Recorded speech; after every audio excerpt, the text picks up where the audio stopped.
4월 16일 금요일 새벽 기도회를 시작하겠습니다. 다 함께 사도신경으로 우리의 신앙을 고백하겠습니다. 나는 전능하신 아버지 하나님 천지의 창조주를 믿습니다. 나는 그의 유일하신 아들 우리 주 예수 그리스도를 믿습니다. 그는 성령으로 잉태되어 동정녀 마리아에게서 나시고 본디오 빌라도에게 고난을 받아 십자가에 못 박혀 죽으시고 장사된 지 사흘 만에 죽은 자 가운데서 다시 살아나셨으며 하늘에 오르시어 전능하신 아버지 하나님 우편에 앉아 계시다가 거기로부터 살아있는 자와 죽은 자를 심판하러 오십니다.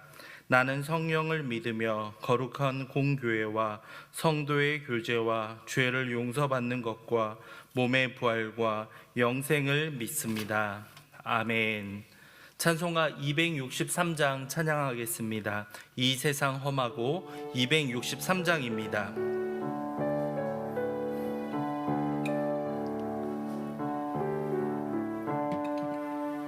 이 세상 험하고 나 비록 약하나 늘 기도 힘쓰면 큰 권능 얻겠네. 주의 은혜로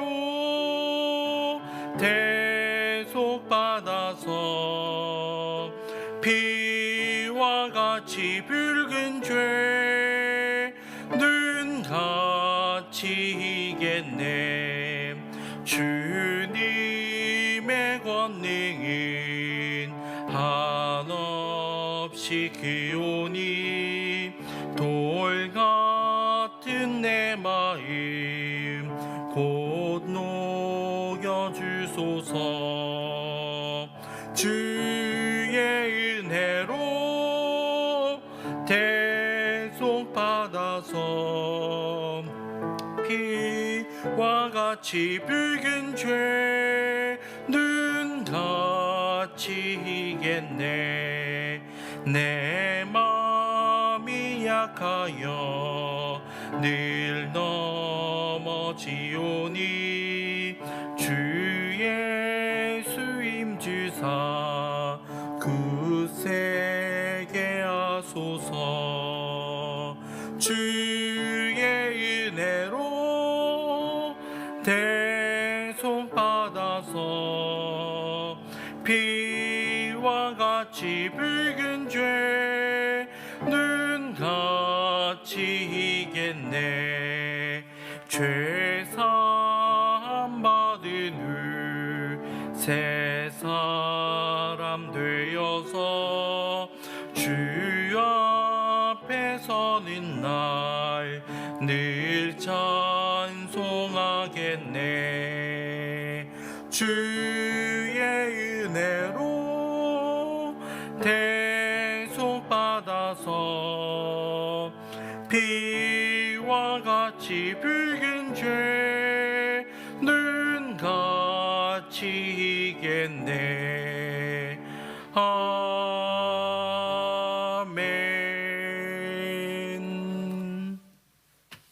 기도하겠습니다. 자비와 사랑이 넘치시는 하나님 아버지, 오늘도 이렇게 주님을 예배하며 주님께 영광을 올려드릴 수 있게 하신 은혜 진심으로 감사드립니다. 우리가 이 땅 가운데 보내어진 그 목적을 기억하며 하나님을 영화롭게 하는 삶, 하나님을 즐거워하는 삶을 살아갈 수 있도록, 하나님의 즐거움이 되는 저희들이 될 수 있도록 주님 인도해 주시옵소서. 세상의 수많은 유혹과 시험 속에서도 굳건히 신앙을 지키며 각자의 자리에서 빛과 소금의 역할을 감당하는 이들이 있습니다. 주님, 그들을 기억해 주시며 어떠한 상황 가운데에서도 하나님이 우리와 함께 하심을 기억하며 그 모든 어려움들을 이겨갈 수 있도록 주님 인도해 주시옵소서. 코로나의 재유행과 여러 가지 상황들로 인하여서 염려와 걱정들이 커가고 있습니다. 혹여나 또 거리두기 단계가 또 높아져서 우리가 함께 모여 예배하는 그 상황들이 힘들어지지는 않을지 또한 염려가 커져가고 있습니다. 주님, 그 모든 상황들을 기억하여 주시며 우리가 함께 모여 예배하며 주님을 만나며 나아가는 그 상황들이 잘 이어져 갈 수 있도록 주님 도와주시옵소서. 비대면으로 예배하며 나아가는데 또한 한계가 있음을 다시금 깨닫습니다. 속히 함께 모일 수 있는 그날까지 이 상황들이 잘 해결될 수 있게 하시며, 또한 각자의 상황 가운데서 예배하는 이들 가운데 하나님이 함께하여 주사 그들이 어떠한 상황 속에서도 동일하게 하나님을 바라볼 수 있는 믿음을 주님 더하여 주시옵소서. 이번 돌아오는 주일에는 세례식과 입교식이 있습니다. 하나님의 자녀로 다시금 거듭나는 이들이 주님께서 함께하여 주사 그들의 신앙을 굳건하게 붙잡아 주시며, 하나님이 또한 그들을 지켜주시고 그들의 신앙 고백이 평생토록 이어져 갈 수 있도록 주님 도와주시옵소서. 이 시간 함께 말씀을 나눕니다. 이 말씀을 통하여 하나님의 뜻을 발견하며 그 뜻에 순종할 수 있도록 주님 도와주시옵소서. 감사합니다. 이 모든 말씀 주 예수 그리스도의 이름으로 기도하였습니다. 아멘. 오늘 우리에게 주시는 말씀은 사무엘상 4장 12절에서 22절까지 말씀입니다. 사무엘상 4장 12절에서 22절까지 말씀입니다.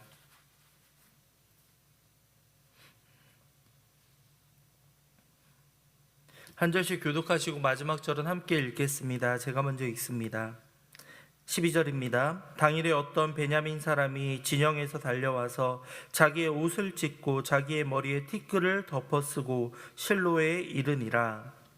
그가 이를 때는 엘리가 길 옆 자기의 의자에 앉아 기다리며 그의 마음이 하나님의 괴로 말미암아 떨릴 즈음이라. 그 사람이 성읍에 들어오며 알림에 온 성읍이 부르짖는지라. 엘리가 그 부르짖는 소리를 듣고 이르되 이 떠드는 소리는 어찌 됨이냐. 그 사람이 빨리 가서 엘리에게 말하니 그때 엘리의 나이가 98세라. 그의 눈이 어두워서 보지 못하더라.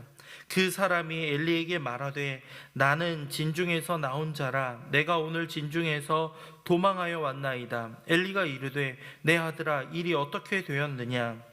소식을 전하는 자가 대답하여 이르되 이스라엘이 블레셋 사람들 앞에서 도망하였고 백성 중에는 큰 살육이 있었고 당신의 두 아들 홈니와 비나스도 죽임을 당하였고 하나님의 괴는 빼앗겼나이다.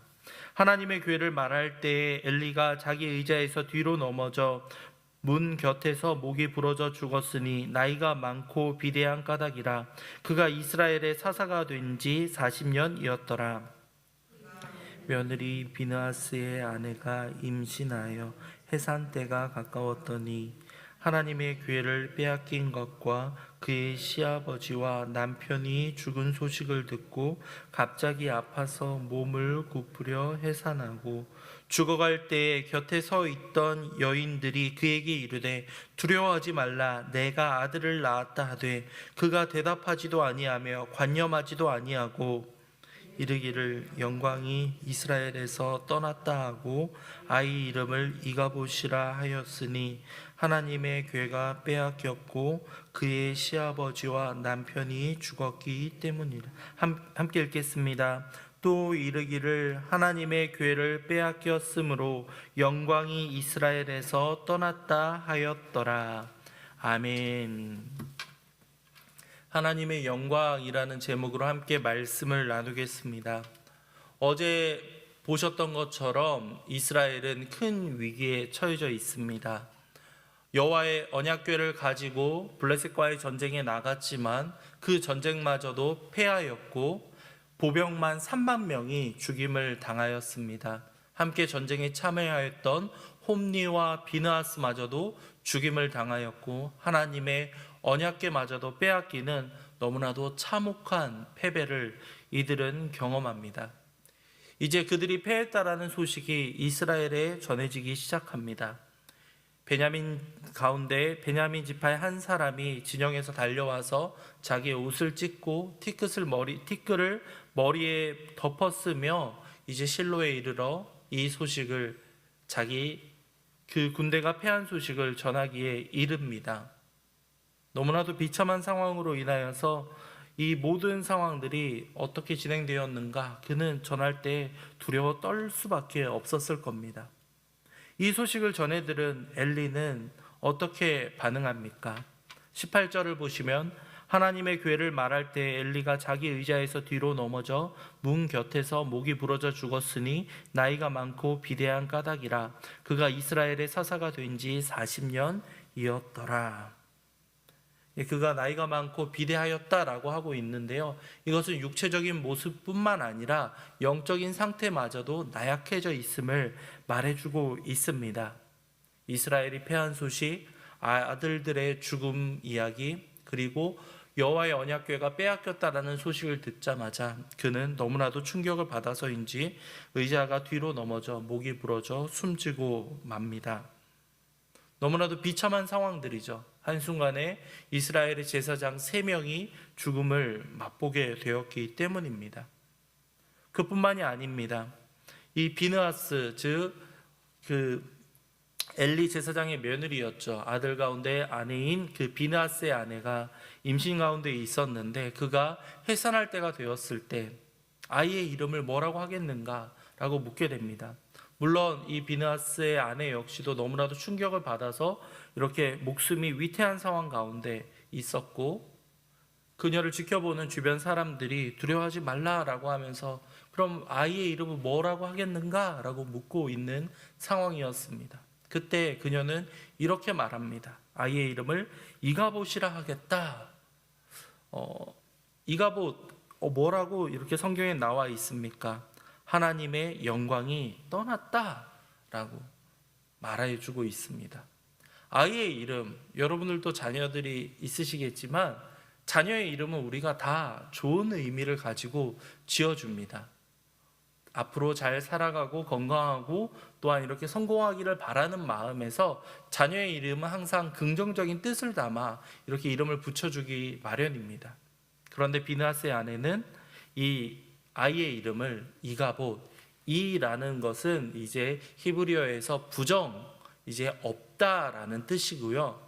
가봇은 가보트라고 해서 영광, 그래서 노 글로리, 영광이 없어졌다라는 것을 말해주고 있습니다. 그도 그럴 것이 자기 주변에 있는 모든 이가 한순간에 죽임을 당했고 여호와의 언약궤마저 빼앗겨버린 그 현실을 바라보고는 어쩌면 이 비느하스의 아내가 영적으로 그 제사장들보다 더 나았던 걸지도 모르겠습니다. 하나님의 영광이 다 떠나버렸구나, 우리는 이제 끝이구나 라는 마음으로 아이의 이름을 이가봇이라고 짓고 있던 겁니다. 그런데 그 현실만을 바라보면 아무런 희망도 없는 것처럼 보이고 하나님의 영광이 사라져 보이는 것처럼 보이는 그 가운데에서 그 이후에 어떠한 일들이 일어납니까? 하나님의 언약궤가 다시금 이스라엘로 돌아오고요, 그 이후에 사무엘 선지자가 세워지면서 이스라엘의 다시금 회복의 역사가 일어나기 시작합니다. 현실만을 바라보면 아무런 가능성도 희망도 없어 보이지만 그 이후에는 하나님이 함께 하시며 그 이스라엘 백성을 다시금 영광으로 회복시켜 주시는 모습을 우리는 경험할 수 있습니다. 오늘을 살아가는 우리도 마찬가지 아니겠습니까? 하나님의 영광이 한국 교회 가운데에서 사라지는 것처럼 보이고 한국 사회 가운데에서 그리스도인들의 영향력이 희미해져 가고 있다라고 느껴지면서 하나님의 영광이 다 떠난 것이 아닌가, 더 이상 우리에게 희망이 없는 것이 아닌가, 자조 섞인 목소리, 비관적인 이야기들을 할지 모르지만 우리는 이 땅 가운데에서의 회복과 영광이 다시금 찬란하게 빛날 수 있는 순간은 바로 하나님이 우리와 함께 하실 때, 우리가 다시금 주님 앞에 회개하며 간절한 마음으로 주님께 나아갈 때 하나님은 이곳을 회복시켜 주시고 과거의 영광을 우리에게 되돌려 주실 수 있다는 사실을 우리는 잊지 말아야 하겠습니다. 하나님의 영광이 희미해져 보인다고 해서 하나님의 영광이 존재하지 않겠습니까? 그렇지 않습니다. 하나님의 우리와 함께 하실 때 다시금 과거의 그 거룩했던 성도들의 모습으로, 존경받던 교회의 모습으로 우리는 되돌아갈 수 있습니다. 사무엘을 통해서 이후에 또한 예수 그리스도를 통해서 회복되는 그 하나님의 영광을 바라보며 우리의 지금 현실과 우리 자신을 바라보는 것이 아니라 하나님이 우리와 함께 하실 때 하나님의 뜻에 합당한 사람들이 세워지며 결국에는 하나님의 영광이 회복되는 그날이 올 거라는 믿음을 가지고 우리는 이 상황을 기다리면서 인내할 수 있어야 하겠습니다. 모두가 비관적이고 희망이 없다라고 말하는 그 순간 우리에게 소망을 다시 한번 발견할 수 있는 이유는 하나님이 지금도 우리와 함께 하시고 가장 마음 아파하시며 이 땅을 변화시키기를 원하시고 계시다라는 사실입니다. 우리가 그분의 마음을 이해하고 헤아릴 수 있을 때 우리 가운데서 변화가 일어나며 우리의 모습을 통해서 점차 하나님의 영광이 회복될 수 있음을 여러분들 기억해 주시기 바랍니다. 모두가 희망이 없다고 말하는 그 순간 하나님을 바라보며 희망을 발견할 수 있는 우리 예음 가족들이 될 수 있기를 간절히 소망합니다. 영광이 떠났다라고 그 누구도 모두가 이야기할 수 있는 현실 가운데 과거 이스라엘도 똑같이 그러한 상황 가운데 있었지만 하나님의 계획하심이 기다리고 있던 것처럼 우리 앞에도 하나님의 계획하심을 바라보며 그분의 신실하심을 바라보며 여러분들 포기하지 마시고 이 땅이 회복될 수 있도록 하나님의 영광이 다시금 드러날 수 있도록 꼭 기도해 주시기를 바랍니다. 이 시간 말씀을 생각하며 기도하실 때에는 하나님의 영광이 사라져버린 것처럼 느껴지는 오늘날 하나님의 영광이 다시금 이 땅 가운데 회복될 수 있도록 신실하신 하나님을 바라보며 나아갈 수 있도록 그 영광의 회복을 위해 우리가 또한 각자의 삶의 현장에서 노력하며 살아갈 수 있도록 함께 기도해 주시기 바랍니다. 말씀을 생각하시며 기도해 주시고 개인적으로 기도하겠습니다.